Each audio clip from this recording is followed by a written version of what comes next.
Hello friends, welcome in RP state point.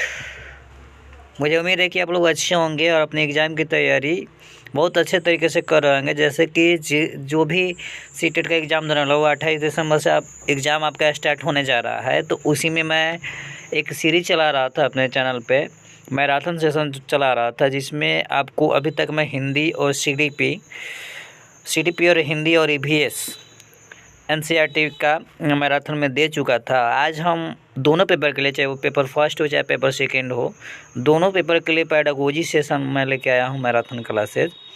तो इस video को आप लोग अंत तक ज़रूर देखें और ज़्यादा से ज़्यादा वीडियो को शेयर करें। इस वीडियो में हम लोग मैथ पेडागोजी देखेंगे। ये दोनों पेपर के लिए काफ़ी हेल्पफुल रहेगा और मैं निचोड़ ही लेके आया हूँ जो आता है विथ क्वेश्चन होगा। ये पॉइंट और क्वेश्चन, टॉपिक और क्वेश्चन दोनों चीज़ होगा इसमें। तो चलिए हम लोग बिना देरी करते हुए क्लास को शुरू करते हैं। बिना देरी किए हुए क्लास को शुरू किया जाएगा। चलिए देखते हैं कि पहला पॉइंट हमारा है क्या। तो अगर चैनल पे आप नए व्यूअर हैं तो चैनल को प्लीज़ सब्सक्राइब जरूर कर दें और ज़्यादा से ज़्यादा शेयर करें वीडियो को, ताकि जो भी एग्ज़ाम की तैयारी कर रहे हैं उनके लिए फ़ायदेमंद हो जाए। चलिए आइए जानते हैं सबसे पहला पॉइंट जो है वो क्या है। देखिए, इसमें कंप्लीट महामैराथन होगा ये, और पेडागोजी सेशन से ही ज़्यादा क्वेश्चन होंगे और इसमें क्वेश्चन बेस्ड आपका ये टॉपिक है और टॉपिक और क्वेश्चन दोनों चीज़ें रहेंगी। तो सबसे पहला हमारा जो टॉपिक होता है, जो काफ़ी इम्पोर्टेंट टॉपिक है, वो है गणित की प्रकृति, nature of mathematics. Nature of mathematics है क्या, ये देखिए। तो गणित की प्रकृति तार्किक लॉजिकल होती है। गणित जो होती है ना वो लॉजिकल होती है, तार्किक होती है। ठीक है, पहला पॉइंट ये क्लियर हुआ। और दूसरा है कि गणित की संकल्पनाएं अमूर्त अब्स्ट्रैक्ट कंसेप्ट होती है। तीसरा, गणित की भाषा अपनी भाषा होती है, जिसके माध्यम से सूत्र, फार्मूला, सिद्धांत, प्रिंसिपल आदि का प्रतिपादन किया जाता है। जिस तरह से साइंस का, विज्ञान का, हिंदी का, हर चीज़ का भाषा अपना अलग अलग होता है, ठीक उसी तरह से गणित का भी एक भाषा अलग होता है, जिसे अपनी भाषा को सूत्र के माध्यम से या फार्मूला के माध्यम से, सिद्धांत के माध्यम से क्या किया जाता है, प्रयोग किया जाता है, प्रतिपादन किया जाता है। तो ये हमारा गणित है। ठीक है, तो आई होप आपको ये पॉइंट समझ में आएगा। आगे देखते हैं। इसी से इम्पोर्टेंट इसके पॉइंट है कि गणित, ये तो बता दिए, गणित आगमनिक विवेचन यानी डिडक्टिव रीजनिंग पर आधारित होता है। गणित जो होता है वो आगमनिक विवेचन पे यानी डिडक्टिव रीजनिंग जो होता है उस पे ये होता है। देखिए, सीटेट में आप इंग्लिश वाले सब पे ज़्यादा ध्यान देंगे। हिंदी इसका अजीब तरह का होता है जो आपको जल्दी से याद नहीं रहेंगे, तो इस पे ध्यान देंगे। अंग्रेजी पे ज़्यादा ध्यान देंगे। और देखिए, गणितीय संकल्पनाएं प्रकृति में श्रेणीबद्ध होती हैं। गणित में जो भी संकल्पना होती है वो सीरीज में होती है, इन सीरीज में होती है। आगे इसी में देखेंगे कि गणित स्थान, संख्या, मापन, मात्रा, दिशा इत्यादि का विज्ञान है। गणित जो है क्या है, एक तरह का, इसको हम लोग साइंस में ही मानते हैं, विज्ञान मानते हैं, जो स्थान के लिए, संख्या के लिए, मापन के लिए, मात्रा के लिए, दिशा के लिए, गणना के लिए क्या होता है, प्रयोग होता है। ये आगे देखते हैं अगला पॉइंट क्या है। इस पे देखिए, अब इतना जितना पॉइंट समझे इसी पे आपका क्वेश्चन आ गया। देखिए, क्वेश्चन है कि निम्नलिखित में से कौन सा गणित की प्रकृति के बारे में सही नहीं है। इसमें पूछा है कि कौन सा सही नहीं है। पहला है कि गणित की संकल्पनाएं पदानुक्रम के अनुसार होनी चाहिए। यहाँ पर देखिए, mathematical concept are arrange in hierarchical manner. दूसरा है कि गणित आगर्मिक विवेचन पर आधारित है। अभी आप देखें, ये सही है, ये पॉइंट सही था। गणित संकल्पनाएं प्रकृति में अमूर्त है, ये भी सही है। गणित का अपना चिन्हों, शब्दों और भाषा का समुच्चय है, ये भी सही है। जैसे आप यहाँ पे क्वेश्चन में देख रहे थे, आप पॉइंट में सीधे देखिए, सीधे पॉइंट उठा के देते, गणित संस्थान, संख्या, मापन, दिशा, गणना आदि है। गणित संकल्पनाएं में क्या है, श्रेणीबद्ध है, ये आपका पॉइंट मिल रहा है। और ये आगमनिक विवेचन है, ये भी आपका पॉइंट मिल रहा है। और गणित की अपनी भाषा होती है, आप ये देखिए किए। तो यही पॉइंट से आप देखेंगे तो आपको कितना, तीन चीज़ें तो आपको सही मिल गई। पहला, ये दूसरा और तीसरा, ये तीनों चीज़ सही है। अब पूछ रहा है कि कौन सही नहीं है, तो यही है जो है अरेंज नहीं होना चाहिए, मैनर माने नहीं रखता है। तो ये हमारा पहला आंसर राइट होगा, क्योंकि पूछा ही हमसे गलत है और यही गलत है, तो यही हमारा आंसर सही हो जाएगा। तो राइट आंसर हमारा पहला हो जाएगा। बाकी ये इस क्वेश्चन के अकॉर्डिंग ये गलत हो जाएगा, लेकिन ये तीनों पॉइंट सही है और ये गलत है, तो जो गलत पूछा है वही सही हमारा आंसर होगा इस क्वेश्चन के अकॉर्डिंग। अगला देखते हैं, अगला पॉइंट दूसरा, इसी पे एक और क्वेश्चन है कि गणित की मात्रा और स्थान का विज्ञान है जिससे मस्तिष्क में तर्क करने की आदत स्थापित होती है, निम्नलिखित में से कौन सा गणित की प्रकृति का समर्थन करता है। कह रहा है कि इसमें से कौन जो है ना वो गणित की प्रदर्शन करता है। तो कह रहा है कि गणित अचयनात्मक है, गणित असंरचनाओं का अध्ययन नहीं, ये गणित तो संरचनाओं का अध्ययन है। गणित सटीकता को प्रदर्शित नहीं करता, नहीं कहाँ से आएगा, निगेटिव हो गया। गणित कह रहा है कि गणित अचयनात्मक है, नहीं वो तो चिंतनात्मक है। अब देखिए गणित एक तार्किक है, यस गणित में जो होता है वो क्या होता है, लॉजिकल होता है, लॉजिक पाया जाता है, तो हमारा राइट आंसर थर्ड हो जाएगा, फर्स्ट हो जाएगा राइट आंसर। अगला देखते हैं, बेन हिले एक वैज्ञानिक थे, इसमें अगला पॉइंट है बेन हिले, जो ज्यामितीय स्तर को, ज्यामितीय रीजनिंग को क्या किए थे, कुछ पार्ट में दिए थे, जो यहाँ पे आपको दिखाई दे रहा है, 6 पार्ट में इन्होंने दिया था, लेबल दिया था। तो आइए सबसे पहले इनका हम लेबल जानते हैं कि ये 6 लेबल जो दिए हैं वो कौन कौन लेबल दिए हैं। तो सबसे पहले लेबल 0 ये दिए थे, जिसको हम लोग चक्षुषीकरण कहते हैं, विजुअलाइजेशन कहते हैं, विजुअलाइजेशन कहते हैं, ठीक है। इसमें क्या होता है, इसमें बच्चे सिर्फ चीज़ों को जानते हैं, उन्हें देख कर उनकी इमेज बना लेते हैं, काफ़ी इंपॉर्टेंट पॉइंट है। उन्हें देख के ये क्या करते हैं, उन्हें देख के ये इमेज बना लेते हैं।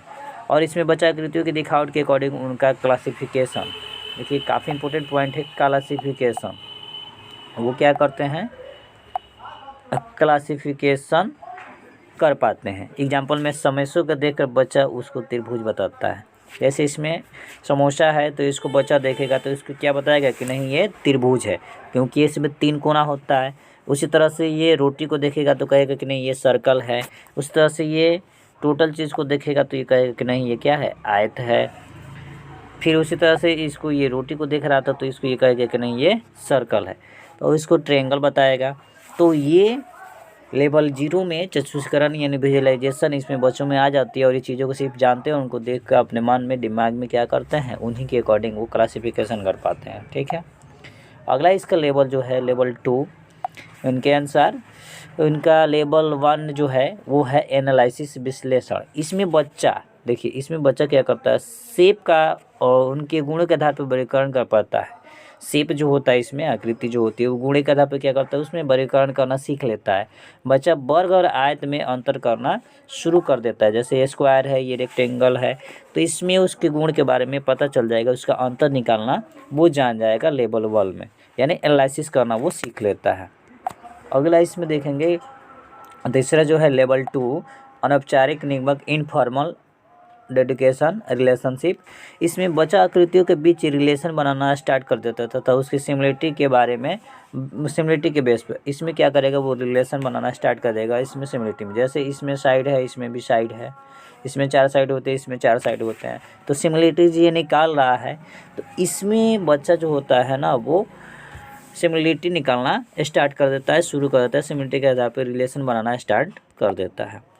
अगला देखेंगे इसी में चौथा जो है वो है औपचारिक, फॉर्मल। इसमें बच्चा शेप के फॉर्मूले ढूंढने लगता है। इसमें देखिए, इसमें बच्चा क्या करेगा, शेप जैसे मिलेगा ना वो फॉर्मूले को ढूंढना स्टार्ट कर देता है। अब देखिएगा अगला लेवल जो है इसमें वो है, अगला लेवल जो है वो है लेवल 4, दृढ़ता, राइगर एक्जियोमेट्रिक। इसमें बच्चा अपने ज्यामितीय चिंतन के अकॉर्डिंग खुद से चीज़ें बनाता है। इस लेवल में बच्चे जो होता है ना खुद से क्या करता है, चीज़ें बनाने लगता है। इसी पे आइए देखिए, इस पे क्वेश्चन है, ये लेवल उनके थे बेन हिले के अकॉर्डिंग, ज्यामितीय स्तर इनका यही था 6 का। आई होप आपको ये समझ में आएगा। अब आइए देखते हैं इस पे एक क्वेश्चन देखेंगे। क्वेश्चन कह रहा है कि एक 5वीं कक्षा की छात्रा द्विम आकृतियों उनके गुणों के आधार पर श्रेणी में वर्गीकरण कर पाती है। ज्यामितीय विकास के वेन हिले सिद्धांत के अनुसार वह छात्रा ज्यामितीय विवेचन के किस स्तर पर है। देखिए पूछ रहा है कि एक 5वीं कक्षा की छात्रा आकृतियों का उनके गुणों के आधार पर श्रेणी में वर्गीकरण कर पाती है। ज्यामितीय विकास के वेन हिले सिद्धांत के अनुसार वह छात्रा ज्यामितीय विवेचन के किस स्तर पर है। तो जैसे देखिए ये पहचाना स्टार्ट कर दी थी, तो कौन सा सेशन पे थी वो देख लीजिए यहाँ पे आप, इसमें रिलेशन बनाना स्टार्ट कर देता है और इसमें क्या कह रहा है कि आकृतियों के शेप के फॉर्मूले ढूंढ लेते हैं। तो ये नहीं होगा लेबल, ये देखिए रिलेशन बनाना स्टार्ट कर देता है उनकी सिमिलरिटी के बेस पर। और इसमें देखिए उनके गुणों का अंतर करना स्टार्ट कर देता है, किसमें, एनालिसिस में एनालिसिस करना स्टार्ट कर देता है लेबल। इनका वन जो था वो विश्लेषण करने लगता है। क्वेश्चन हमारा क्या पूछा है, वही पूछा है कि उनके गुणों के आधार पर श्रेणी में वर्गीकरण कर पाता है। तो वो कौन सा हो जाएगा हमारा आंसर, राइट आंसर हमारा जो हो जाएगा वो है विश्लेषण। क्या हो जाएगा वो, विश्लेषण हो जाएगा राइट आंसर, विश्लेषण, विश्लेषण हो जाएगा। ठीक है, निगमन तो नहीं होगा, विज्ञान नहीं होगा, स्वयं सिद्ध नहीं होगा, विश्लेषण हो जाएगा। उसमें वो उनके गुणों के आधार पर वर्गीकरण करने लगता है। अब इसमें ये जो शब्द आया था उसमें कुछ शब्द देखेंगे जो इम्पोर्टेंट है काफ़ी। देखिए सबसे पहले एक्जिम, अभिगृत, ऐसी स्टेटमेंट जिसको सच माना जाता है बिना किसी प्रूफ के। एक ऐसी स्टेटमेंट होती है एक्जिम, अभिगृहित, जिसमें स्टेटमेंट जो होता है ना, स्टेटमेंट जो होता है ना वो सच माना जाता है बिना किसी प्रूफ के। उसमें प्रूफ की जरूरत नहीं, जैसे 5 + 5 10 ही होगा, आपको पता है 10 + 5 15 ही होगा। तो ये क्या है, एक्जिम हो गया, अभिगृहित हो गया, स्टेटमेंट है। दूसरा होता है कंजेक्ट्योर, अनुमान जिसको हम लोग बोलते हैं। ऐसी स्टेटमेंट जिसको सच साबित करने के लिए प्रूफ की ज़रूरत होती है। अनुमान लगा ले, लेकिन उसको सच करने के लिए हमें किस चीज़ की ज़रूरत है, प्रूफ की ज़रूरत है। जब तक प्रूफ नहीं मिलेगा तब तक हम इसको मानेंगे नहीं, तो इसको हम लोग अनुमान बोलते हैं। अगला होता है प्रमेय, थ्योरम। थ्योरम देखिए, जब कंजेक्टिव को यानी अनुमान को हम प्रूफ कर दिया जाता है तो वो थ्योरम कहलाता है। तो जैसे ही हम प्रूफ किए किसी चीज़ को, वो क्या हुआ, थ्योरम हो गया। तो उसको थ्योरम बोलेंगे जब हम किसी चीज़ को प्रूफ कर देंगे। ठीक, ये इंपॉर्टेंट था। आप देखिए इसी पे एक क्वेश्चन है, आई इसी तरह से मैं बनाया हूँ ताकि पॉइंट भी आपको समझ में आते चले और क्वेश्चन भी आप उससे रिलेटेड क्वेश्चन भी आप समझ सकें। ठीक है, तो देखिए कह रहा है कि निम्नलिखित कथनों को पढ़िए। इसमें पढ़ना है कि अभिगृहित प्रस्ताव है जिन्हें मान लिया जाता है, अभिगृहित विशेष प्रमेय है, अभिगृहित परिभाषाएं हैं, अभिगृहित को सिद्ध करने पर प्रमेय बन जाता है। तो इसमें अभी आप पढ़े हैं कि अभिगृहित जो है क्या है, प्रस्ताव है जिन्हें हम लोग मान लेते हैं। ये तो सही है, तो सही पॉइंट है। अब देखिए अभिगृहित विशेष प्रमेय नहीं, ये कोई ज़रूरत नहीं है। अभिगृहित परिभाषा ये भी जरूरी नहीं है। और अभिगृहित को अगर सिद्ध करने पर सिद्ध करेंगे तो वो क्या हो जाएगा, प्रूफ मिल जाएगा, तो वो ये बन जाएगा। तो हमारा राइट ऑप्शन जो है वो है पहला ही सही, ए और डी। अगला क्वेश्चन, अगला देखेंगे, अगला पॉइंट देखेंगे, क्वेश्चन नहीं अगला पॉइंट है। आगे देखते हैं, आगे लिखा है कि Pamela Liebeck theory, Pamela Liebeck theory language और मैथ को प्रभावशाली बनाने के लिए इलिप्स थ्योरी दी। ये जो थे ना, लैंग्वेज को और मैथ को प्रभावशाली बनाने के लिए ELPS थ्योरी दिए थे, जिसमें ई का मतलब क्या होता है, एक्सपीरियंस, एल का मतलब लैंग्वेज, पी का मतलब पिक्चर और एस का मतलब सिंबल होता है। यानी जिसमें एक्सपीरियंस हो, भाषा के माध्यम से, पिक्चर के माध्यम से, सिंबल के माध्यम से कोई चीज़ सीखे, उस थ्योरी को हम लोग ELPS थ्योरी कहते हैं। इसमें देखिएगा, इसमें किया क्या जाता है थ्योरी में, सबसे पहले मूर्त कंक्रीट चीज़ें लेनी है। इसमें क्या किया जाता है, सबसे पहले कंक्रीट चीज़ लिया जाता है, फिर उस चीज़ के बारे में बताया जाता है, फिर उसको दिखाएंगे और फिर अंत में सिंबल बताएंगे। यानी 4 चीज़ें यहाँ पे अप्लाई होगी। जो आपका ये थ्योरी था, 4 चीज़ें अप्लाई होगी। कौन, ELPS, सबसे पहले एक्सपीरियंस होना चाहिए, फिर उसका भाषा होना चाहिए, यानी कंक्रीट लेंगे, कोई चीज़ लेंगे तो एक्सपीरियंस होगा। उसके बाद से फिर उस बारे में हम क्या करेंगे, बताएंगे, यानी भाषा यूज करेंगे और फिर उसको हम लोग दिखाएंगे। ठीक है, उसके बाद से लास्ट में सिंबल का उपयोग करेंगे। तो इलिप्स में यही आप कर सकते हैं। अगला देखेंगे, इसी पे क्वेश्चन होगा। क्वेश्चन है कि कक्षा 3 के विद्यार्थी को आधे की संकल्पना का परिचय देने के शिक्षक निम्नलिखित कार्यकलापों की योजना बनाता है। कक्षा 3 का एक विद्यार्थी है, उसको आधे की संकल्पना का परिचय करवाना है, तो वो क्या करता है। तो सबसे पहले चित्र दिखाता है जिसमें आधा प्रदर्शित किया गया हो, ये तो नहीं है। आधे का चिन्ह लिखता है, बहुत सारे मूर्त पदार्थों को आधे में विभाजित करते हैं, कहानी या शब्दों के प्रयोग से आधा प्रदर्शित करता है। तो शिक्षकों को निम्नलिखित में से क्रियाकलापों को कौन सा सही श्रेणी का अनुसरण करना चाहिए। तो कौन सा सबसे पहले अनुसरण करना चाहिए, तो जैसे आप देखें, जैसे आप सबसे पहले देख रहे थे कि सबसे पहले मूर्त चीज़ें लेनी चाहिए। तो सबसे पहले मूर्त चीज़ें लेगी तो बहुत सारे मूर्त पदार्थों को क्या करेगा, वो ले लेगा। ठीक है, और उसके बाद से क्या करेगा, फिर उस चीज़ के बारे में बताएगा। यानी सबसे पहले हमारा जो आ जाएगा, बहुत सारे मूर्त पदार्थों को लेगा। यानी ऑप्शन हमारा जो होगा वो सी, ये पहला होगा। तो इसमें है और इसमें है, दो देखते हैं, आगे ऑप्शन देखते हैं। उसके बाद से क्या करेगा, चित्र को दिखाएंगे, फिर उसमें आधा प्रदर्शित करने के लिए बताएंगे। तो चित्र को दिखाएंगे तो ये नंबर हो जाएगा, 2 सही हुआ। तो ये तो ऐसे ही ऑप्शन कट गए, ये भी कट गए, ये भी कट गए, तो राइट आंसर हमारा 2 मिल गया, तो सही हो गया। राइट आंसर हमारा ए होगा। ठीक है, और आगे देखने की जरूरत है नहीं, आगे देखते हैं। अगला पॉइंट हम जो देखेंगे वो है सममिति, सिमेट्री जिसको कहते हैं। देखिए, जो किसी वस्तु को एक समान, काफ़ी इंपॉर्टेंट है ये, जो किसी वस्तु को एक समान, देखिए लिखा है एक समान बराबर भागों में काटती है, उसे हम लोग सममिति कहते हैं। क्या बोलेंगे, जो बराबर भागों में बांटेगा उसको हम लोग सममिति कहते हैं। जैसे एक पान का पत्ता है, उसको बीच बीच से अगर हम काट दिए तो 2 भाग में बट गया, एक समान भाग में बटा है, तो इसको हम लोग सममिति कहेंगे। जैसे ये है, इसको भी हम बीच से, यहाँ से बीच से क्या किए, काट दिए, तो ये 2 भागों में डिवाइड हो गया, तो इसको भी हम लोग क्या बोलेंगे, सममिति बोलेंगे। तो ऐसी आकृति को हम लोग सममिति कहते हैं। आगे देखेंगे चौपर, काफ़ी इंपॉर्टेंट है ये पॉइंट। अगला पॉइंट देखेंगे चौपर, टाइलिंग जिसको बोलते हैं। यहाँ से क्वेश्चन आपके आते हैं, सेट में भर भर के क्वेश्चन इसमें पूछते हैं। तो देखिए, इसमें बच्चे को 2D 3D शेप की नॉलेज कराई जाती है। ये ऐसा जो चीज़ होता है ना, इसमें हम क्या करते हैं, बच्चों को 2D और 3D शेप की आकृति को हम नॉलेज कराते हैं। जैसे 2D ये हो गया, 2D 3D ये हो गया आकृति। ठीक है, इसमें बच्चों को क्या किया जाता है, चौपड़ के माध्यम से नॉलेज कराया जाता है। दूसरा इसमें जो है वो है एबाकस। एबाकस काफ़ी इंपॉर्टेंट है, यहाँ से क्वेश्चन एकदम आते ही आते हैं। तो इसमें बच्चों को बेसिक काउंटिंग, जोड़ घटाव, प्लेस वैल्यू, फेस वैल्यू आदि का ज्ञान दिया जाता है। किसमें, एबाकस में। इस तरह का होता है, तो यहाँ से हम आसानी से सिखा सकते हैं। और दृष्टिबाधित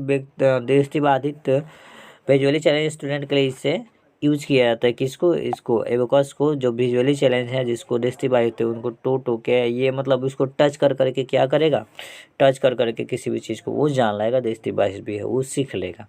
तो उसके लिए एबाकस का उपयोग किया जाता है, और इसे प्लेस वैल्यू और फेस वैल्यू, जोड़ घटाव, बेसिक काउंटिंग कर सकते हैं। और विजुअली चैलेंज बच्चे के लिए इसका उपयोग किया जाता है, ये क्वेश्चन में दे सकता है। तो चौपड़ एबाकस जान पाए। अगला देखेंगे, इसी में है कि जियो बोर्ड। देखिए, काफ़ी इंपॉर्टेंट है। ये लकड़ी का एक फट्टा होता है, ठीक है, जिसमें काटिए को 9 काटी या 10 काटी को क्या किया जाता है, ठोक दिया जाता है, और इसके माध्यम से बेसिक जियोमेट्री का ज्ञान दिया जाता है। जैसे यहाँ से गया बच्चा, यहाँ से देखिए, ये इसके माध्यम से क्या किया, त्रिभुज बना दिया, फिर इसके माध्यम से क्या किया, चतुर्भुज बना दिया, फिर इसके माध्यम से क्या किया, आयत बना दिया, फिर इसके माध्यम से डॉट पेंसिल के माध्यम से स्क्वायर बना दिया। तो इसमें सिर्फ 2D shape, rectangle, square, circle इत्यादि का ज्ञान दिया जाता है, 3 शेप का नहीं, यानी क्यूबाइड का नहीं दिलाएगा, क्यूब का नहीं दिलाएगा, इस सब का नहीं। लेकिन जियो बोर्ड के माध्यम से हम लोग रेक्टेंगल, स्क्वायर, सर्कल इत्यादि का ज्ञान, 2D शेप जो इतने होता है उसका ज्ञान हम लोग ले सकते हैं। आगे देखेंगे जियोजेब्रा। अगला पॉइंट है, काफ़ी इंपॉर्टेंट है, जियोजेब्रा। देखिए, जियोजेब्रा क्या है, यह एक कंप्यूटर फ़ोन आधारित सॉफ्टवेयर है जिस पर ज्योमेट्रिक शेप का ज्ञान दिया जाता है, चाहे 2D हो या 3D हो।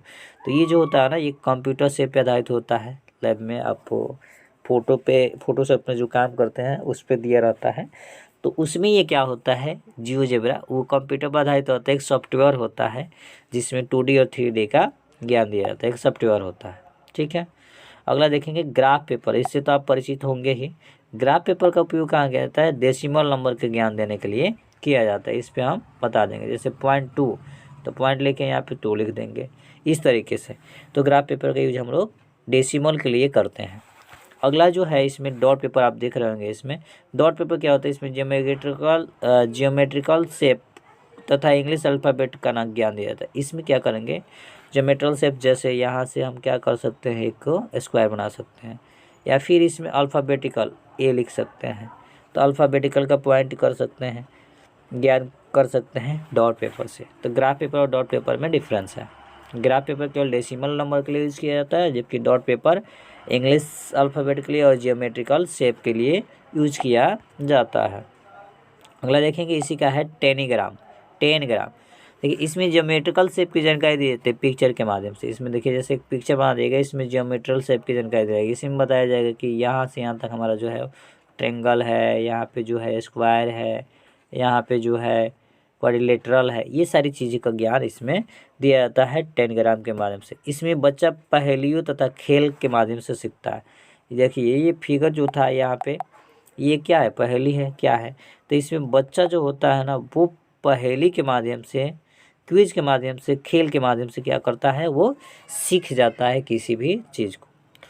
और देखिए इसमें 7 जियोमेट्रिक होती है, इसमें क्या होता है, 7 जियोमेट्रिक फिगर होती है, इसमें 7 रहेगा कम से कम, जिसमें 5 त्रिभुज, 5 को त्रिभुज होगा, एक वर्ग, एक समानांतर चतुर्भुज होता है, ठीक है, एक वर्ग है, 5 चतुर्भुज और एक समानांतर चतुर्भुज इसमें होता है, 7 शामिल होते हैं इसमें फिगर में। काफ़ी इंपॉर्टेंट है, इसको ध्यान रखेंगे टेनिग्राम में। अगला पॉइंट हमारा जो आता है वो आता है पैटर्न। पैटर्न से या मेंटल एक्टिविटी से रिलेटेड है, मेंटल एक्टिविटी जिसका है उसे ये रिलेटेड है, जैसे सन हो गया, फिर यहाँ पे पैटर्न हो गया, फिर इसका पैटर्न हो गया। देखिए ये पैटर्न है, TITI, ये सब क्या है, पैटर्न है। इसमें बच्चों से क्या होती है, क्रिएटिविटी बढ़ती है। जैसे ही बच्चे को पैटर्न देंगे ना, तो उसकी क्रिएटिविटी जो है वो बढ़ेगी, और हमको बच्चे की क्रिएटिविटी ही बढ़ाना जरूरी होता है। अगला इसमें देखेंगे 2D शेप और 3D शेप क्या है। 2D शेप में देख लेंगे, 2D शेप और 3D शेप में क्या क्या आता है। तो 2D शेप में ट्रायंगल आ जाएगा, रेक्टेंगल आ जाएगा, स्क्वायर, सर्कल और पैरेललिज्म और ये रेम्बो आ जाएगा। 3D शेप में क्यूब, क्यूबाइड, कोन, सिलेंडर और स्क्वायर, ये सारी चीज़ें आती हैं। इसमें शेप में देखेंगे तो क्या है, 2D शेप में और 3D शेप में, इसमें देखिए इसमें लंबाई और चौड़ाई होती है, और 2D शेप इसको कहते हैं। इसमें सिर्फ लंबाई और चौड़ाई रहेगा, इसमें लंबाई, चौड़ाई और ऊंचाई तीनों रहेगी, उसको हम लोग 3D शेप कहते हैं। तो 2D शेप और 3D शेप का में डिफरेंस आप समझ गए होंगे। 2D शेप में सिर्फ लंबाई और चौड़ाई रहेगी, और 3D शेप में तीनों रहेगी, लंबाई, चौड़ाई और ऊंचाई। अगला इस पे क्वेश्चन देखेंगे, निम्नलिखित में से कौन सी अवधारणा डिन्स ब्लॉक का उपयोग करते हुए नहीं पढ़ाई जा सकती है। डिन्स ब्लॉक का उपयोग करते हुए नहीं पढ़ाई जाती है। प्रायिकता, स्थानीय मान, संख्याओं का योग और एक अंक वाली संख्या का गुणन।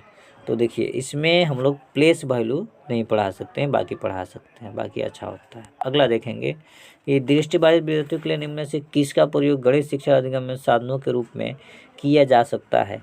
इसमें ऑप्शन दिया, देखिए गिन तारा, जियोजेब्रा, जियो बोर्ड, ग्राफिक कैलकुलेटर।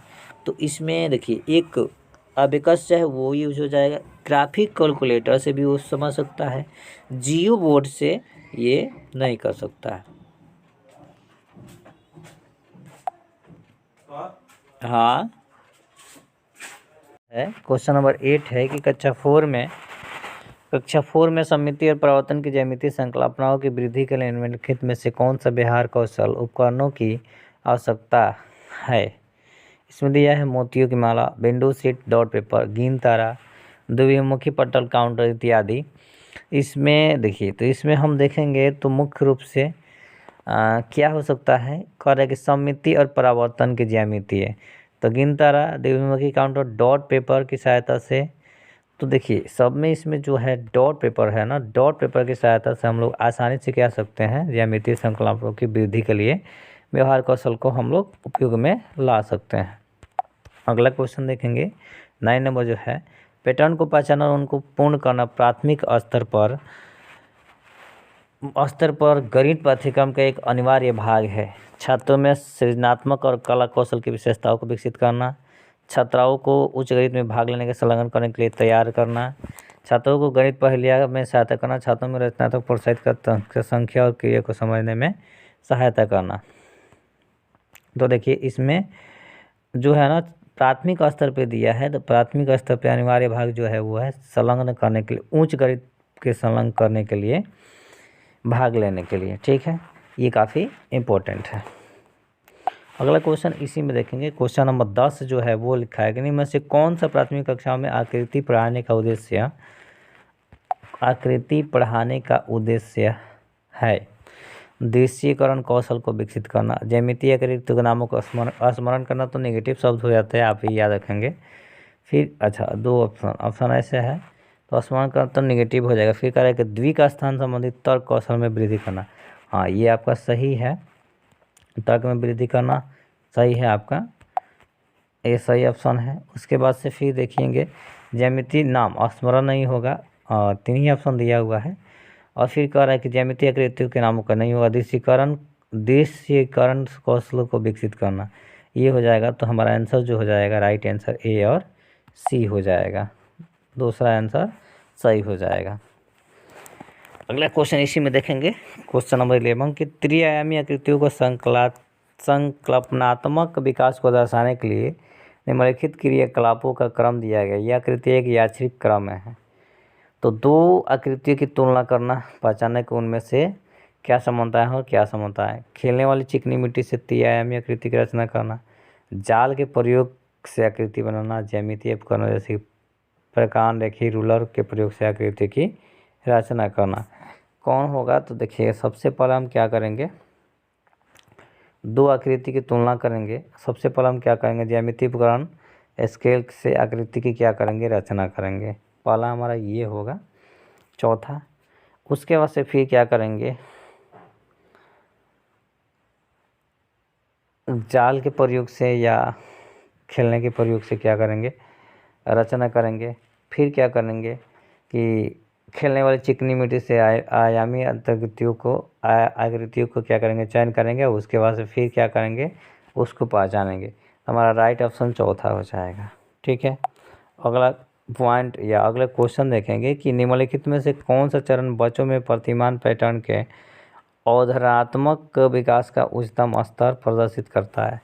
पैटर्न की पहचान करना, पैटर्न का विस्तार करना, पैटर्न की नकल करना, नए पैटर्न का सृजन करना। तो देखिए पैटर्न की नकल करना ये तो नहीं होगा, पहचान करना इससे भी बच्चा एक्टिव नहीं होगा, विकास नहीं होगा उच्चतम स्तर पर। पैटर्न का विस्तार करने से भी वो नहीं होगा, नकल करने से नहीं होगा, पहचान करने से नहीं होगा। लेकिन यहाँ पे लिखा है सृजन, नए पैटर्न का सृजन करना है, यानी बच्चे यहाँ पे क्रिएट होंगे, क्रिएटिव होंगे बच्चे। ठीक, और न्यू चीज़ों को जानने के लिए, तो ये सही होगा राइट आंसर। क्वेश्चन अब आगे देखेंगे, पॉइंट है आगे का पॉइंट जो है वो लिखा है एग्रीगेशन। एग्रीगेशन में क्या है ये आप ध्यान से देखें कि जब दो चीज़ों को जोड़ते हैं तो उसे एग्रीगेशन कहते हैं। जैसे 2 पेन और 2 पेन 4 पेन हो गया, वस्तु एक ही है, थिंग्स एक ही है, लेकिन दोनों को हम क्या किए, जोड़ दिए, तो ये 4 पेन हो गया। तो ये हमारा एग्रीगेशन है। अगला इसमें देखेंगे तो अगला है इसमें एक एग्यूमिनेशन। जब एक चीज़ को बढ़ाया जाता है तो उसे एग्यूमिनेशन कहते हैं। जैसे दूध में पानी मिलाना इत्यादि, एक चीज़ को हम बढ़ाते हैं तो ये क्या होता है, एग्यूमिनेशन कहलाता है। जैसे दूध हो गया, दूध में पानी मिला के उसको बढ़ा दिए तो एग्यूमिनेशन इसको बोलेंगे, जैसे यहाँ पे आप देख रहे होंगे। अगला इसी में क्वेश्चन है, ये दोनों पे देखेंगे क्या है क्वेश्चन। कह रहा है कि कक्षा 2 के शिक्षक ने योग जोड़ कर निम्नलिखित शाब्दिक प्रश्नों को विद्यार्थियों को हल करने हेतु दिया। एक टोकरी में 5 सेब एवं उसमें 7 सेब और डाल दिए गए, यानी ये क्या करे, बढ़ा दिया जा रहा है। अब टोकरी में कितने सेब, इस प्रकार शाब्दिक प्रश्न निम्नलिखित में से किस मॉडल श्रेणी से संबंधित है। कह रहा है पृथ्वीकरण से, फिर कह रहा है कि योग की पुनरावृत्ति से, समुच्चयन से, तो और उसके बाद से संवर्धन से। तो क्या होगा इसमें, देखिए 5 होगा, फिर 7 को मिलाया जा रहा है, तो क्या होगा, जब एक चीज़ को बढ़ाया जाता है उसको हम लोग क्या बोलते हैं, एग्यूमिनेशन बोलते हैं। तो एक चीज़ दो चीज़ को इसमें क्या किया जा रहा है, बढ़ाया जा रहा है, इसलिए इसको बोलेंगे हम लोग क्या, एग्यूमिनेशन। एग्यूमिनेशन संवर्धन इसको बोलेंगे। पहला हमारा हेडिंग, पहला आंसर हमारा हो जाएगा।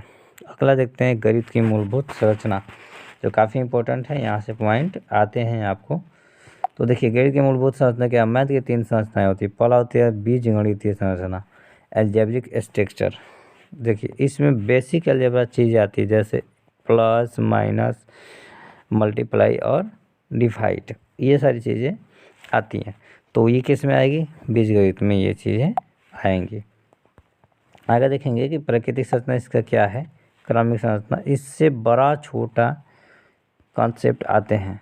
ठीक, क्रमिक संरचना में ऐसा हुआ है। समरूप संरचना में इससे सीमा, संपत्ति या निकटता, इससे सीमा, समीपता, निकटता इत्यादि कॉन्सेप्ट आते हैं। अगला इस पे क्वेश्चन देखेंगे कि किसी गणितीय संरचना के अंतर्गत विभिन्न प्रत्ययों जैसे सीमा, सीमा के बाद से समीपता या निकटता आदि को सम्मिलित किया गया है, सम्मिलित किया गया है। तो इनसे कौन है, बीजगणितीय संरचना, क्रमिक, तरल रूप संरचना, उपयुक्त सभी। आप देखेंगे यहाँ पे कि उपयुक्त सभी जो ऑप्शन है वो हमारा आंसर सही हो जाएगा। अगला देखते हैं मुक्त प्रश्न और अंत प्रश्न। मुक्त प्रश्न और अंत प्रश्न, बंद प्रश्न, इसको open ended question and close in bodied question. गणित की कक्षा में अध्यापक के निम्नलिखित प्रश्न पूछें।